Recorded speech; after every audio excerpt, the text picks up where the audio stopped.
भारताच्या सार्वभौम सभागृहामध्ये राज्यसभेमध्ये भारताच्या गृहमंत्र्यांनी परमपूज्य डॉक्टर बाबासाहेब आंबेडकरांच्या संदर्भाने जे अवमानास्पद वक्तव्य केलं त्याच्या निषेधार्थ भारतीय राष्ट्रीय काँग्रेस पक्ष आणि इंडिया अलायन्स यांनी देशभर आज आंदोलन छेडलंय आणि लातूरमध्येही हे आज आंदोलन झालं।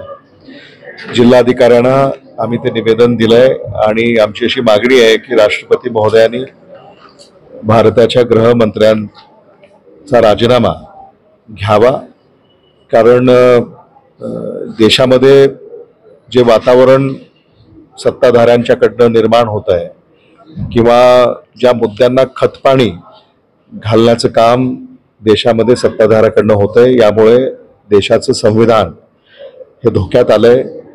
याची चर्चा आम्ही गेली अनेक दिवस करतोय आणि त्यांची ज्या पाऊलखुणा आहेत हे तेच सांगतंय आणि म्हणून याचा निषेध आम्ही सगळे करतोय आणि भारतीय जनता पक्षानं सुद्धा या संदर्भामध्ये उचित कार्यवाही करावी अशी आमची मागणी आहे। राज्यात कायदा सुव्यवस्थेचा प्रश्न निर्माण झाला, बीडची घटना असेल, लातूरची घटना असेल, हे मुद्दे आम्ही विधानसभेच्या निवडणुकीमध्ये उपस्थित केलेच आणि महायुतीचं सरकार विधानसभेच्या यादी होतं आणि आता विधानसभेनंतरही आहे, त्यामुळं याची संपूर्ण जिम्मेदारी ही महायुती सरकारची आहे।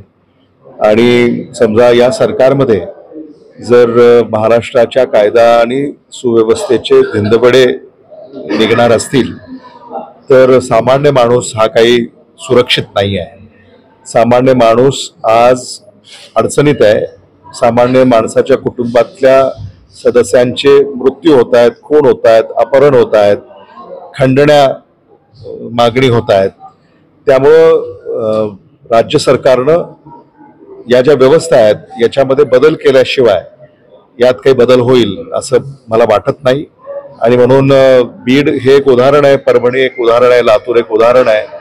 कदाचित असंच महाराष्ट्रभर घडत असावं, त्यामुळं वेळीच शासनानं उपाययोजना कराव्यात, नाहीतर याची खूप मोठी किंमत महायुतीला मोजावी लागेल।